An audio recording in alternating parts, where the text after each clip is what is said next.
The ocean has its silent caves, deep, quiet, and alone. Though there be fury on the waves, beneath them there is none. Over the course of the last few weeks of training, I'd memorized nearly every facet of the Tuscany, every dial and every readout and every knob and screen and nuance of structure, and the quality of the personal submarine's craftsmanship never ceased to astound me. It was a remarkable feat of engineering, this little beast, designed with such care that even the equipment on the hull could withstand more water pressure than the sea could muster up at any achievable depth.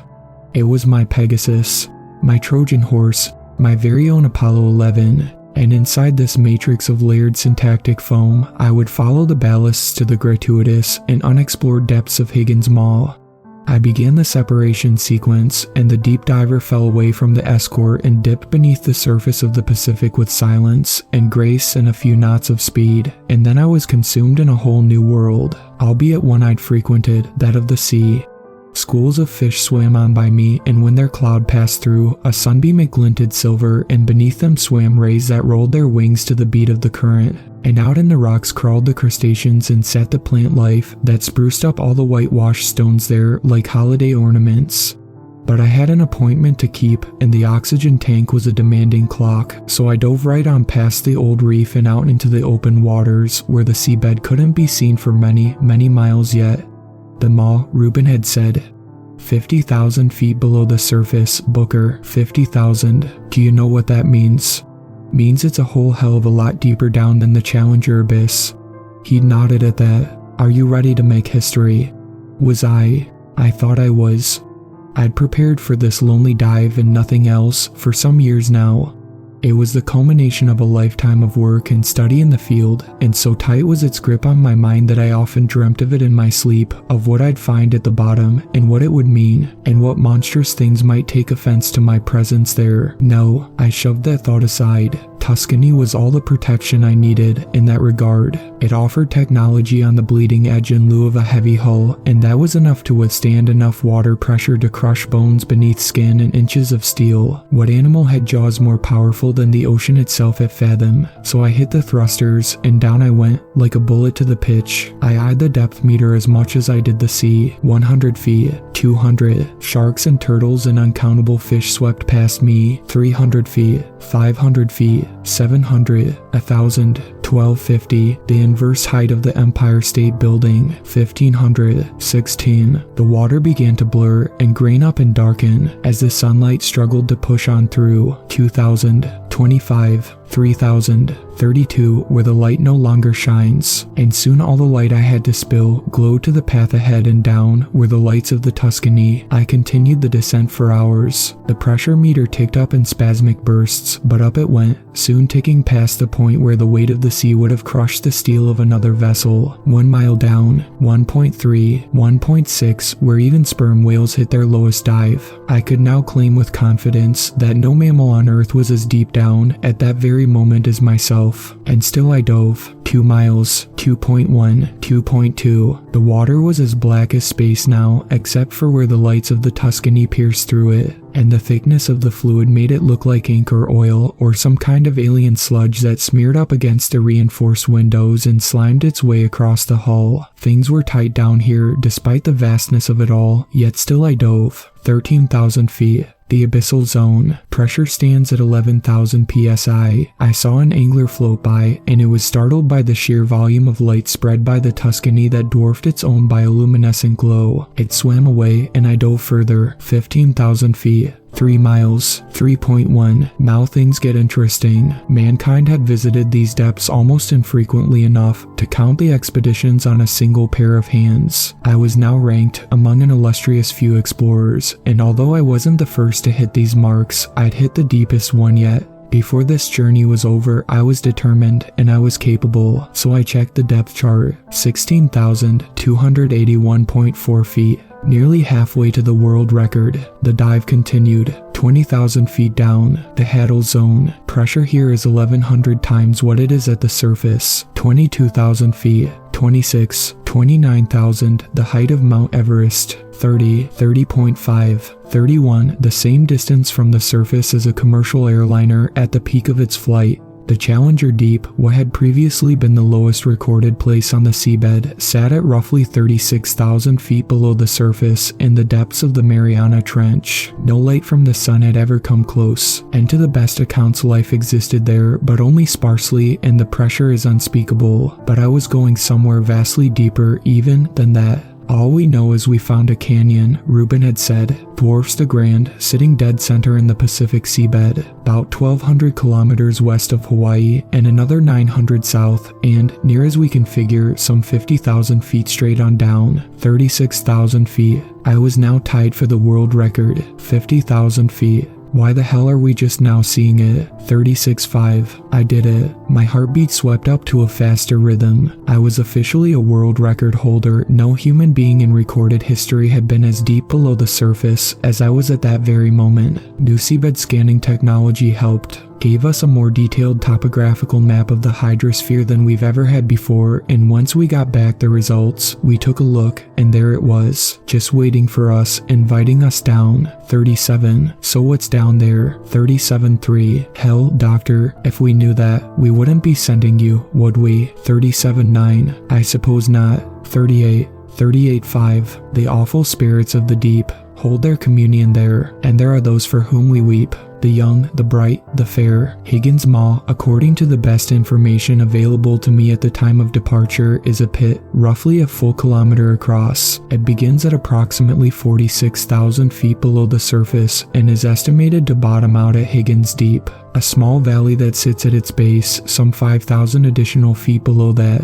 The Maw is the largest and deepest such formation in the hydrosphere, and yet its dimensions and location are the only things concretely known about it. That, of course, is where myself and where the Tuscany come in. 43,000 feet down, I hit the floodlights underneath the Tuscany, and the glow washed over an alien landscape that likely hadn't seen light in over 1 billion years. There were mountains here, mountains, ones that rivaled the Alps, and wild arches and plateaus that stretched far off to a murky horizon before being shrouded by seawater. I even saw life down here in the depths. A squid-like thing of simply monstrous size swam on by my boat. It stopped for a moment, and during that moment I thought it might take offense to me, but after looking hard at the Tuscany and brushing a tentacle down the port side, it swam off in search of other things. At a girl, I descended further, 44,000 feet. 45, and then, all of a sudden, there it was, the Maw. My mouth hung by the jaw as the sheer scope of the beast came into view. It was a breathtaking sight to behold, a monstrously large and equally dark hole in the crust of the earth that plummeted to inconceivable fathoms. I descended a bit further, 45.5, 46,000 feet, and Tuscany fell into its yawn. Somehow things were even blacker in the depths of the thing, even though sunlight had long since been blotted out.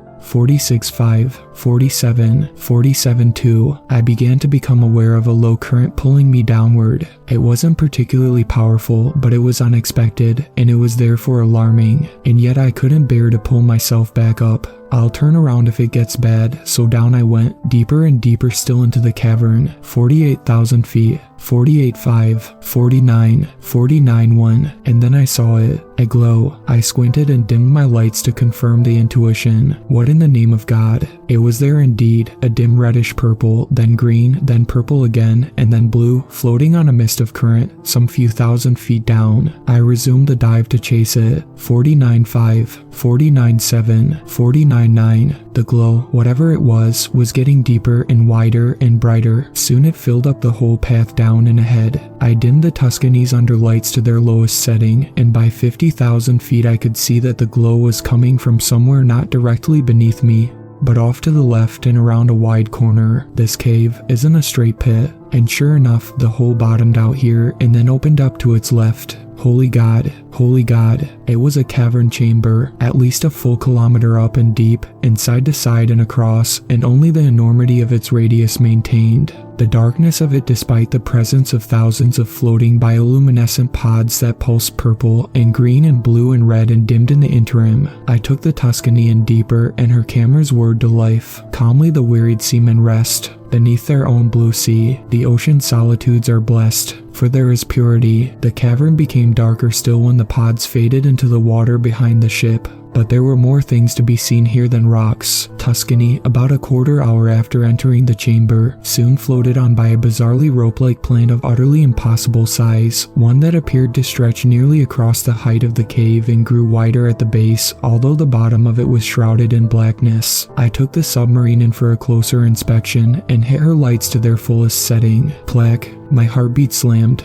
There were suction cups on it, each one as big as the Tuscany herself, and they writhed and pulsed across and down the full length of what was now very clearly a tentacle. In a panic, I shoved Tuscany back and away from the thing, but when I tried to turn her around, the base of the hull collided with the beast and stuck fast to one of the cups. I gunned the thrusters and could hear a wet tearing sound as the machine ripped itself free from the cup's grasp. But then the tentacle came to life. It whipped and whirled and smacked around the cavern and pressed itself to the roof, and then it fell down deep beyond where the darkness blanketed the floor. Come on, baby. I hit the thrusters again, and Tuscany rocketed off the way it came, through the darkness and off towards the pods, whose glow I hoped would afford me an opportunity to shut the lights off the ship and make my escape. If I were so lucky, but very soon I began to hear and feel the movement of something unspeakably titanic rolling across the floor of the chamber. It rumbled and thundered and shuddered and shook, and soon clouds of dirt and rock flew up out of the black pitch and blanketed the view forward, and I could hear boulders smack against the ceiling of the cave before sinking again to where they'd been, screeching, "Fuck."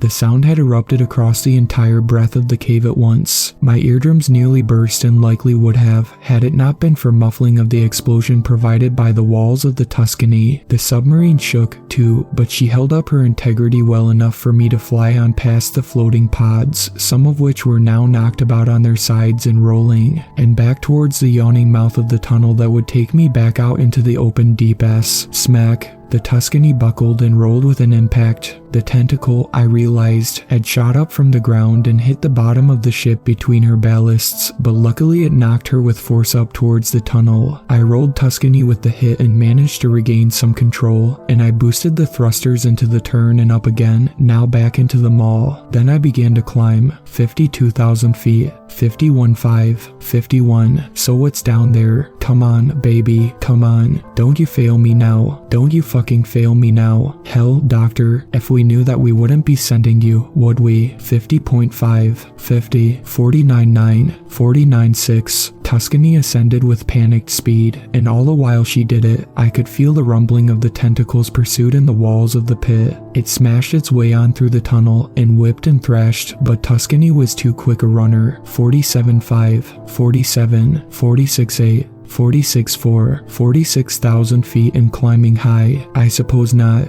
Tuscany burst out of the maw and was about to rocket straight on back up to the surface, but then the tentacle flew out beside her, nearly smashed in her front window. I bent the controls to the edge of their set casing, and Tuscany tanked to the left and up a bit, and missed the ground by inches. I hit the lights again to navigate the labyrinth of rocks as I struggled to remount the climb, but in the light of the ship, I saw it. These weren't rocks after all, they were other ships, massive vessels, imperial warships from ages past, bent and crooked and broken at the bottom of the sea, pulled down here by whatever it was that now threw its back to my devouring. The tentacles smashed along behind me, mainmasts and battlements and flat decks, and rusted iron and wooden boat hulls were splintered up and tossed to the winds of the sea, never again to reconvene. I took Tuscany through this nautical graveyard with far, far too much speed for my safety. Under ship towers we went, and through cannon mounts, and past the blades of dead engines, and around appended rudders. The cacophony of my flight and the destructive path set by my hunter awoke the life in the place. Fish washed out of holes, and cabins, and captain's quarters, and deep deck stair flights, and soon joined me in my effort to escape.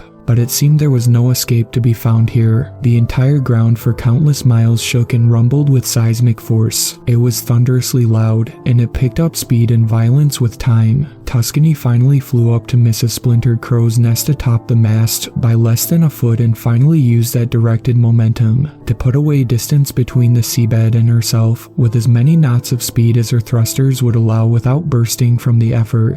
The depth chart began to rise. 45.9, 45.2, 45,000 feet, 44.8, Come on, you screeching. The water itself seemed to shift with the sound. And then, out of nowhere, Tuscany was no longer the only thing spilling light to the abyss. An orange glow flashed across the sea and for an instant illuminated nearly the entirety of its vastness. Then it blinked and then flicked on again and stayed active. I shut off Tuscany's lights to preserve every molecule of power for the ascent. 44-2, 44, 43-7. Beside me in the glow I could make out other creatures retreating too. Ones of spectacular size, again, that mankind had never catalogued and that I, sadly, would not have time at all to study. There were city bus-sized manta ray-shaped things, wrapped up in clouded wisps of transparent jelly, and even that squid the size of a building, all flying upwards in a mass panic. I led the charge. 43-1, 42-8. 42-3, 42, screeching. I looked behind me and down through the rear window. The maw had moved.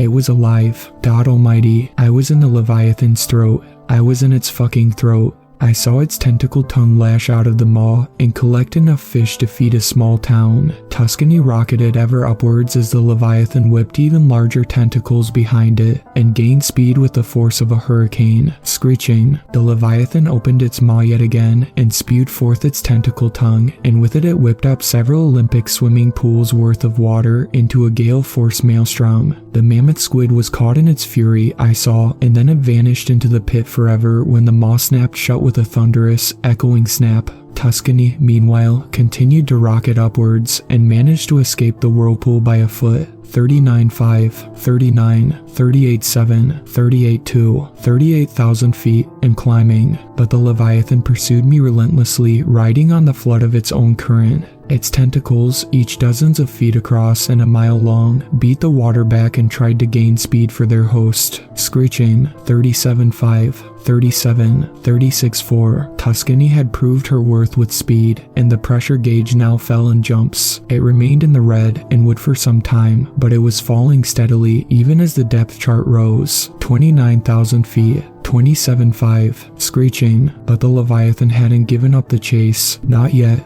I could feel it doubling its efforts. The displaced water rocked the Tuscany and she buckled and rolled in the synthetic current. Then I heard the maw open up behind me and the water begin to whip and swirl itself into a frenzy by the ocean load. I punched the thrusters to breaking point. Come on. The encasing syntactic foam was pressed to its limits. The reinforced glass began to chip every so very slightly, but the chips broke into cracks and those cracks began to crawl across the width of the windows. I checked the gauges. 20,000 feet. The ascent was slowing. Come on, baby. Come on. Come on. Come on. Come on. Please, God. Be with me now. Screeching. In the orange glow of the creature's eyes, I could see how quickly the water was slipping by Tuscany and getting swept up into the maelstrom. The submarine began to sway port to starboard and shudder and shake. 17.4, 17,000, 16.9, 16.1, 16,000. I watched the gauge with a nauseating desperation. 15.95, 15.92. I could feel her slowing to a crawl. Come on, come on, come on. 15.925, 15.94, 15.96. Shit. And that was it. Tuscany was caught, and no sooner did the depth chart begin to slip than did I feel the whole submarine lose all sense of control and tumble backwards and around. I was thrown out of my seat and smacked my nose against the roof of the pilot's sphere. Blood exploded, and it drenched my shirt and sprayed the glass and the entirety of the control set. I grabbed my face and began to apply pressure to slow the blood loss, but Tuscany again flipped ballast over ballast to starboard in the whirlpool and spilled me into the hatch ladder. I felt my shoulder dislocate and my kneecap smack into the bottom rung. My head swam, and still Tuscany tumbled backwards. The cracks on the windows spread faster. 16.4. I could smell the inside of the maw through the hull of the ship. But then, all at once and not a moment too soon, I got an idea. It wasn't a particularly good one, but hell if it wasn't better than nothing. I managed to limp and tumble my way to the controls and grip the handles as the ship rolled. Wait for it, wait.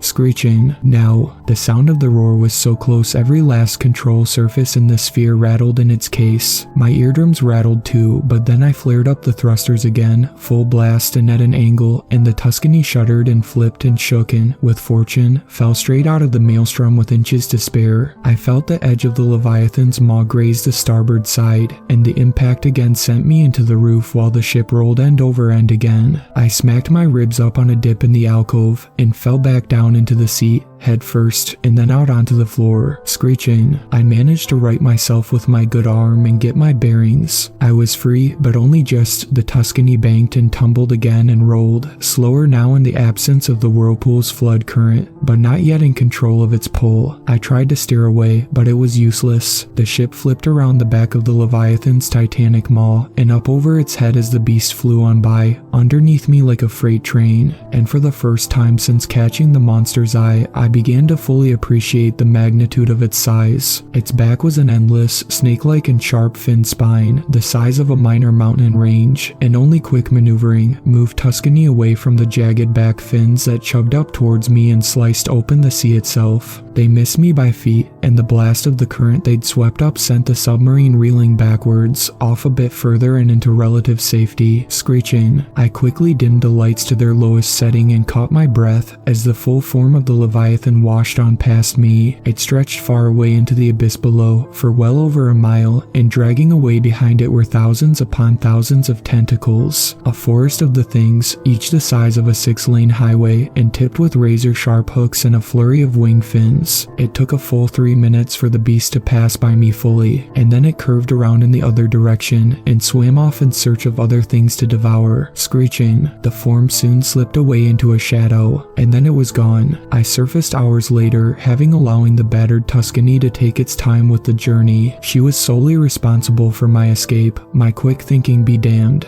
A marvel of engineering indeed. Once I did break the surface, I dispersed a distress beacon, and then promptly collapsed from exhaustion. Evidently, I was picked up by the Coast Guard some hours after that, a few hundred miles southwest of Hawaii, and pulled from the near wreckage of my submarine and taken to a hospital on the mainland. It was there that I woke up a full day later. As I recovered, I heard some isolated chatter of tremendous seismic activity near where I'd been, and how the whole ocean floor had changed and moved and shifted form. But I couldn't care less. I told the bastards what I knew, and on top of that, they have the Tuscany and they have all the recorded evidence, and you now have this written account. What everyone does with this information now is entirely up to them. All I know is that I won't be doing any more diving anytime soon. I've come to a realization that mankind has more than enough space to expand throughout and live upon and thrive in above and near the surface and on land and in the skies and soon, hopefully, out there amongst the stars. But there are things in the sea that hold ownership of the deep, and perhaps it's best to leave it that way for all our sake. The earth has guilt, the earth has care, unquiet are its graves, but peaceful sleep is ever there, beneath the dark blue waves. Nathaniel Hawthorne. The USS District of Columbia deployed its cargo, a 2-man Eisenhower-class Navy stealth sub called Agincourt, on which I served as navigator alongside engineer Lovell, and once it was loose it slipped away into the Pacific and began to part with its escort. The sea was in a shambles here. There were dead fish and splintered boat hulls floating in the current, but it was far from unexpected. It was recently estimated, in fact, that since that Leviathan awoke some months ago, it has critically disrupted over 400 trillion cubic tons of water and all the life therein, and was becoming a potential threat to shipping lanes as well as naval operations. It has been classified for these reasons, and others as a severe national security threat, and so the Navy built the Agincourt on Tuscany's blueprint, and selected Lovell and myself to man it, and then instructed the pair of us to hunt down the Leviathan and lure it up from the deep,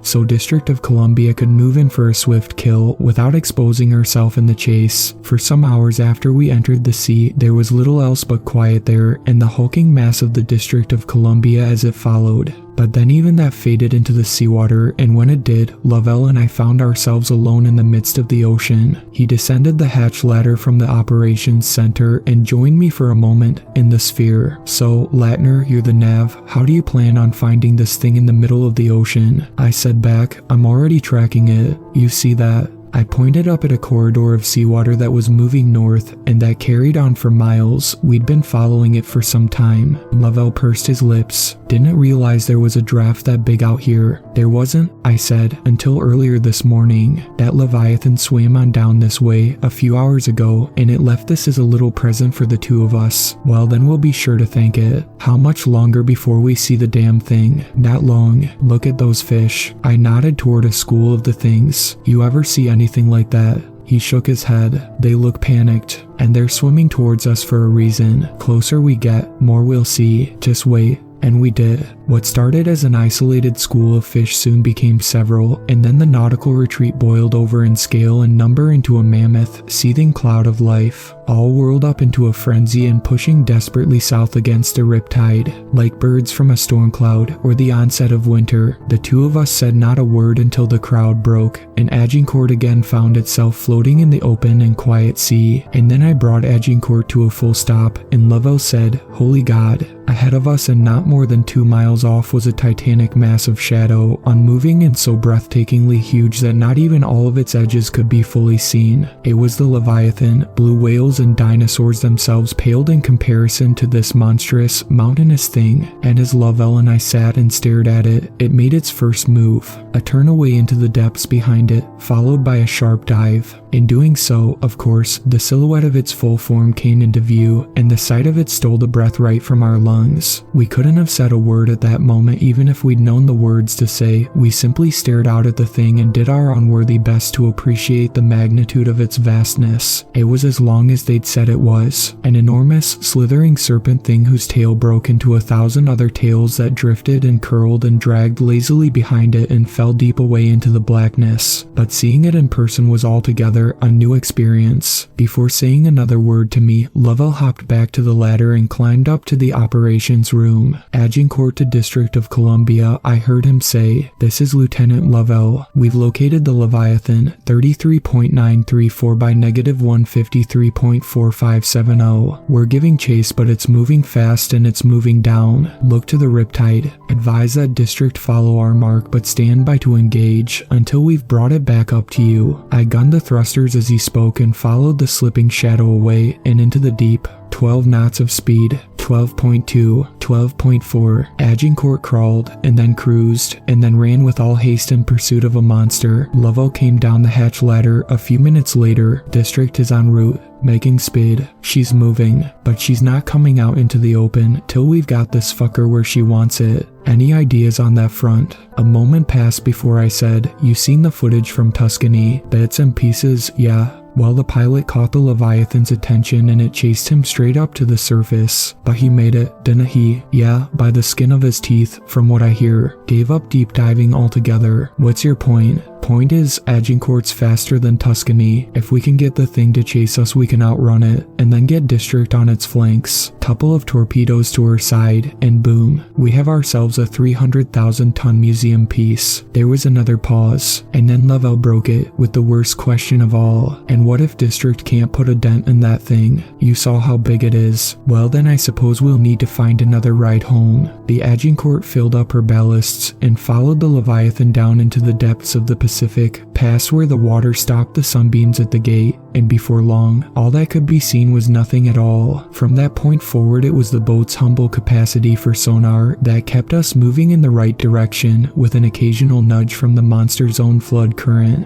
Lovell broke a long silence. What's the plan? At the moment, I'm just trying to get the damn thing's attention. The closer we are to District when it notices us, the better, but as it stands, we're getting in too deep. And we were. By the depth chart, we'd just passed 15,000 feet. And we needed to get things turned around. Go ahead and strap yourself in. He did, in the passenger's chair behind mine, and then I hit the front lights and gunned the thrusters. What the hell are you doing? Like I said, I'm getting its attempt, but then I stopped, and I eased back on the thrusters. The lights of the Agincourt spilled their glow to the whole of the abyss, and they found it empty. Where the hell did it go? I dialed up the brightness of the lights and brought the boat to a full stop. I don't know. We scanned the water for hints of movement or shadow, but there was no movement, and there was nothing but shadow and silence. I moved Agincourt from a rest to a light cruising speed, and her searchlights swept and swooped and cast themselves to the rocks. Nothing, damn, unless I hit the lights off. Now what?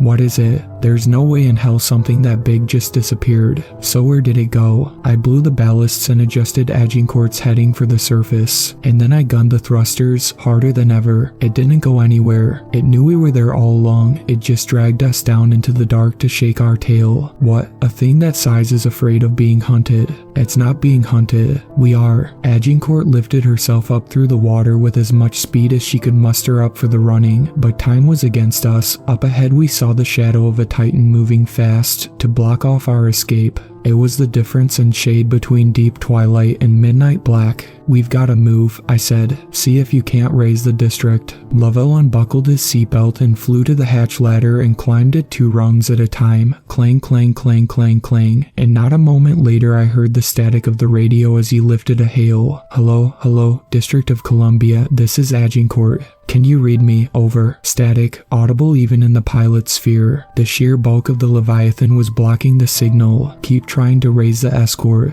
I'm gonna get out from under this thing and clear the way. Hello, hello, District of Columbia, this is Lieutenant Lovell of the Agincourt. Can you read me? Over. Agincourt banked hard over to her starboard flank and I allotted her all speed for the escape. 17 knots flat. 17.3, 17.5, 17.7. I looked up. The Leviathan's shadow bathed the whole of the seabed in its mass. Still we ran. Hello, hello, District of Columbia, this is the USS Agincourt. Can you hear me? Over. More static. 19 knots. 19.2. 19.4. Agincourt was moving faster than most vessels already, and yet the shadow above us had not struggled at all to keep us within perimeter, so big was its source. 21 knots. District of Columbia, this is Agincourt. Can you read me? Over. Respond. Still nothing. 21.9. 22.2. I looked up. The shadow was murky and ill-defined, but I could make out the monstrous, alien forest of its mighty tentacles, which wrapped and curled and spread out on all directions in the absence of movement. It looked like a black star seen through a bent lens of time, but it was slipping back behind us. Agincourt was more than a match for speed. 23.5. Hello, District of Columbia, this is Lieutenant Lovell of the Agincourt. Can you read? Still I heard static, but there were bursts of clearer sound, too, just barely over the threshold of audibility. We were getting into the clear, and quickly. 25 knots. 25.3. Almost too quickly. Hello, District of Columbia, this is Agincourt. Do you read? Over. Can you hear me? I looked up and back over my shoulder. 25.8. 25.9. 26 knots. Fuck. The Leviathan wasn't pursuing us after all, it was moving back up. I fired up all of Agincourt's lights and thrusters and blew her ballasts. We began to climb. Lovell, what is it? Any luck on the radio? None yet. Why? Leviathan's not moving after us. It's going up. Good. District will hit it when it gets close, then. It's not gonna get close. It's gonna come up right underneath the boat. Sub won't be able to use its armament at that range. There was a pause. 23 knots. Now, we lost speed when we moved up. 23.1. Oh my god. Oh my god. Move, move, move. God damn it. Move. Get us up there. Just keep trying to raise the ship. 25.4 knots. 25.7. The massive shadow of the Leviathan was moving up into the brighter waters, and I could see its tentacles falling into line as it gained speed. Hello, hello, District of Columbia, this is Agincourt. Can you read me? Over. Respond, respond. 27.3 knots. 3,000 feet below the surface, 2,000, roughly, to District's test depth. Agincourt continued her climb, and gradually as she did, the waters began to brighten, the pressure gauge began to fall, and the Leviathan, now swimming fast far above and to the left of us, came closer into view. Only then did I understand fully, District of Columbia stood no chance, even in an unfair fight. This beast was unstoppable. Hello, hello, District of Columbia, this is Agincourt. Can you read me? Over. 1,500 feet to the escort's test depth. Hello, Agincourt, is District Columbia here. Reading. Over, we're Mav. Listen to me, Lovell said. Listen to me. Ensign, we're telling you we do not have the Leviathan in tow. I repeat, we do not have the Leviathan in tow. It got between us and is heading for the coordinates I listed earlier. If you're there, you need to fall back immediately. Do you copy? Leave now. 1,000 feet. 800, 750, breaking up. The coordinates listed. Tie 3 point. 4 by -150.45, ending by package, wait, District of Columbia, do you copy? This is lieutenant level of the USS Agincourt. Are you there? Do you? Screeching. My heartbeat kicked up into my throat. I knew that sound, the roar of the Leviathan, from the Tuscany tapes. Clearly the beast had exhausted its usefulness for stealth, and that could only mean a single thing. Damn it. Boom, boom, boom. Lovell joined me in the pilot's sphere. Jesus, what the hell was that? We're too late. That's what it is. We're too fucking late. And we were, although Agincourt's current of speed swept us in closer before I pulled it to a full stop. It was a stop with a view, though, a helpless and terrible view. We saw the mountainous back of the Leviathan, and its great maw covered with a shield wall of its writhing tentacles, absorbing a series of torpedo charges from the escort sub. It discharged a flurry of Mark 48s from the pods. Those torpedoes left on rockets and detonated in waves, boom boom boom, and for a fleeting moment I thought it might be enough, if properly targeted, to turn back the Leviathan, or wound the damn thing, or something. But the beast took the hits and only crawled forward, and before long the sub had only its ballistic arsenal, nothing appropriate for a fight like this. It began to throw its whole effort to a retreat, but an Ohio class is a hulking mammoth, 2 football fields in length, and nearly 19,000 long tons of metal and rivets. It is fast, but not fast enough. The District of Columbia was doomed. Try to raise the Dixon, Lovell, I said, and my voice trembled when I did. District is dust. As I said it, the final torpedo in the Columbia's armament cache was launched. It sped through the water and trailed a skipping, sputtering wake, and hit a tentacle and exploded tremendously but fruitlessly upon it. And then after a moment of silence, the Leviathan unraveled itself, and its tentacles blocked out the last of the sunbeams at dusk, and they swirled and curled and wrapped their vastness around the hulk of the district. And then the vessel was gone, screeching. God damn it. I pulled Agincourt away from the feasting with all speed. 20 knots, 20.1, 20.4. Hello, USS Dixon, do you read? This is Lieutenant Lovell of the Agincourt. Respond, over, 22 knots. Hello, Dixon, this is the USS Agincourt, over, requesting a pickup. Do you read? Over, 23. I felt a rumbling and a shaking, and a mighty displacement in the water behind us. Agincourt buckled and rolled. I looked behind me, 23.5. Hello, Dixon, this is the Agincourt. Do you copy? Over, 23.6. Oh God. The Leviathan had finished its meal and was turning around. Its tentacles alone forced a flood of riptide, and then, God almighty, there it was, the maw. It was big, hideously, monstrously, impossibly big, a yawning canyon and a mouth all the same. What the hell is this thing? 24.1 knots of speed. 24.6. Hello, Agincourt, this is the USS Dixon, responding to requests for pickup. What's your heading? The Leviathan opened its eyes, and Agincourt was suddenly awash in an orange glow. Fuck. Lovell. Hold on, Dixon. What? 26 knots. Cancel pickup. What? Why? 26.3. It sees us. Tell Dixon to get itself to safety. We'll try to shake this thing and rendezvous. 26.8. 27. Dixon, do you copy? Over. Loud and clear, Agincourt. 27.5. The Leviathan's tentacles flew into form behind it as it gave chase. Help us, please. Jesus. 27.7. Listen to me, we are currently heading northwest with all speed. The USS District of Columbia has been destroyed. 27.9. 28. I'm sorry, say again, over. The Columbia is gone. Affirmative, the Leviathan has destroyed the USS District of Columbia. We are now, screeching. Motherfucking I gunned Agincourt's thrusters for all they were worth. They groaned and protested, but they did their job, if only just 30 knots, 30.2, 30.3, even if the ocean itself seemed to be draining into the thing's mouth by the lake load. Come on, baby, come on, come on, come on. Agincourt, this is Dixon Actual. Confirmed destruction of District of Columbia, over, 32 knots. Yes, sir. The Leviathan took everything District had to throw at it, sir, and then it just ate the ship. Screeching, 32.5,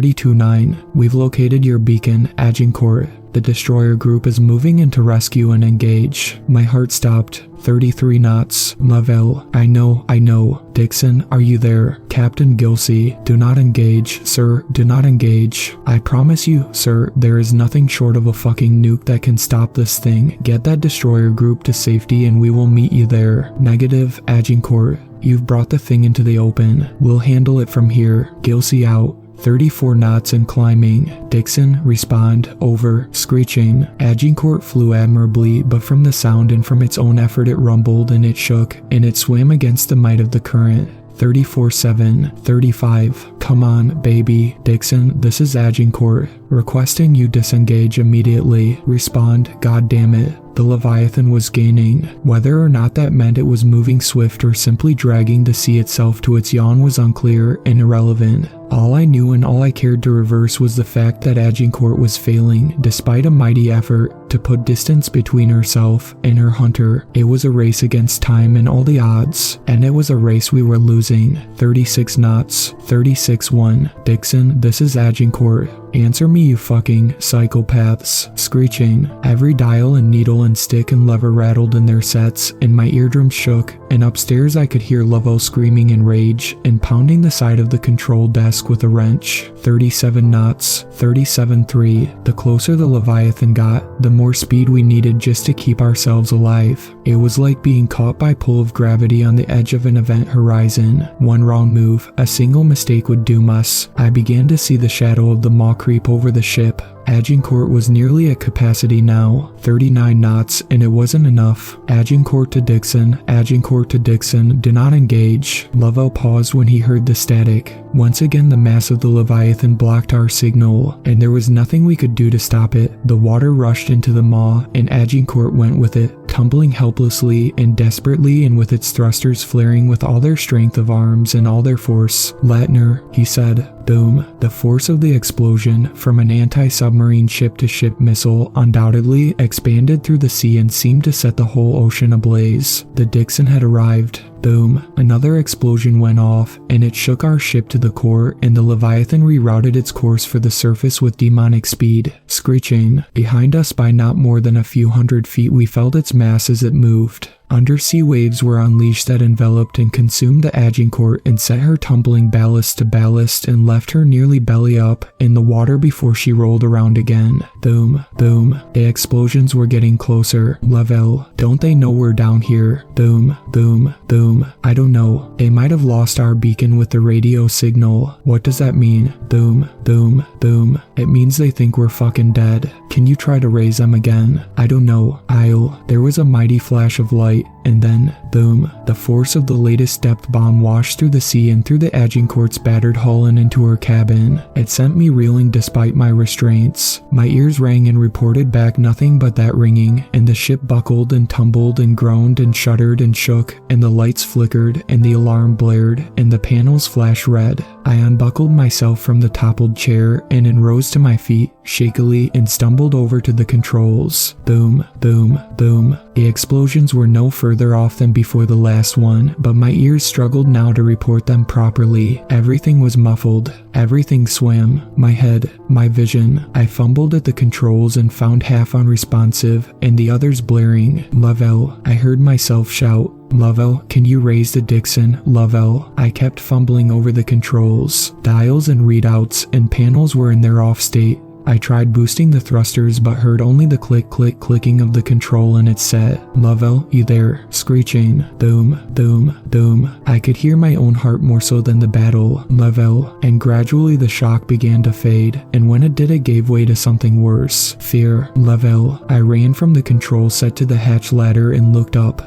A droplet of water hit me in the eye, then another and another. I started to climb. Boom, boom, boom, screeching. As my hand hit the top rung it slipped on fluid, but I grabbed it tighter and I pulled myself up into the operations center below the hatch. Lovell. There was no response. Of course there was no response. Lovell was sitting at an unnatural angle against the far wall, and his eyes were still and shut, and a bit of blood pooled from his right ear and down onto his shoulders, where it was washed away by a steady trickle of seawater from the bent hatch that became a stream, that became several. The lights flickered again. I reached my friend and knelt down next to him in the water. Lovell, hey buddy, hey, can you hear me? Boom, boom, boom. I heard not but the slightest, quietest whimper, but it was drowned out by other sounds quickly. The roar of the beast, and then one far more ominous, even than that, I heard rushing water from down below. When I looked over the edge I saw the ocean inside the pilot's sphere, and it was rising up to meet meet me, but I could only see it from a sunbeam that struck through the hatch. I grabbed a wrench. Lovell, we're at the surface. I can see the sun. It's right there, buddy. That's home. Just sit tight, okay? I climbed up 2 more rungs on the ladder and swung at the hatch with the wrench. Clang. It bent up ever so slightly. I swung again. Clang. An inch of progress. The water crested the threshold of the operations room. Lovell whimpered.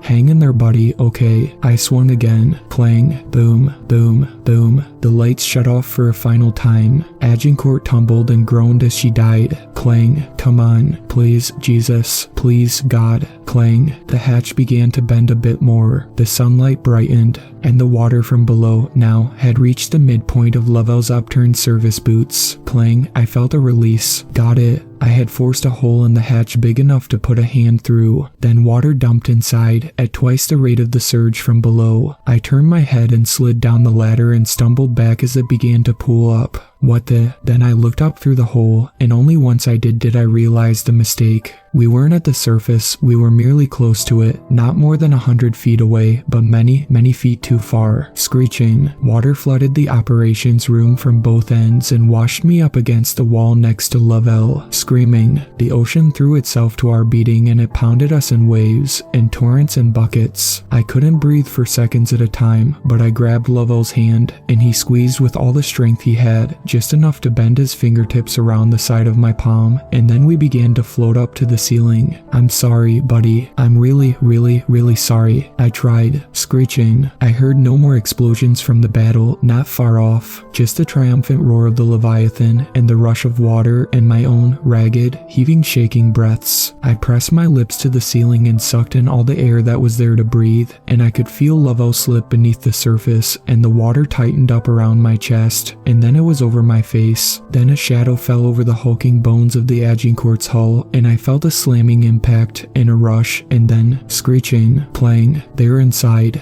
I opened my eyes up. They hurt, and I didn't know where I was. I didn't know when it was. I knew nothing at all, in fact, but I heard footsteps and saw a shadow, and then I felt something grab my shoulders and hoist me up. A bucket's worth of seawater fell from my shirt and hair and face. You're okay. You're okay, Lieutenant Latner, is it? Hey, come here. It's okay. We're gonna get you out of here, okay? Ensign, tell the Ing we've got a survivor. Yes, sir. I don't know. It's okay. Lovell, what's that? Lovell, is he, I don't remember. I can't. I started crying in pitiful, racking, heaving, messy sobs. Hey, it's okay. It's okay. Can someone help me out here? And then I started to slip. Hey, I'm losing him. And then everything went black. I woke up in a hospital bed. For more than a day I was delirious, but once I came to I was filled, and as I, in turn, was able to recall my story for a report. From what I was told, the following had happened. The Dixon had been destroyed, lost with all hands, along with its escort and of course, the District of Columbia. All told, the Navy lost more than 700 good men in the operation. Among them was a lieutenant named David Scott Lovell, in the deadliest day in the history of the Navy at peacetime. But I learned something else as well. Based on the impact mark alongside the Agincourt's wrecked hull, it is evident that after feasting on E. Dixon, the Leviathan hit Agincourt and knocked her clear to the surface, where another ship, the Arleigh Burke destroyer Tecumseh, found her rolling in the surf with a broken hatch. The Navy will undoubtedly make an effort to cover up this story and explain away their losses as a disastrous training failure, but I'll have no part of that, nor any further efforts to hunt down that Leviathan. Now, this story needs to be told, for those men lost, and for Lovell, Shirley, and for you. Like the pilot of Tuscany before me, I've accepted the fact that that thing down there should not be disturbed, and neither should its home. For the love of God himself, do not venture far into the deep, deep pit of the wild Pacific, for all our sakes.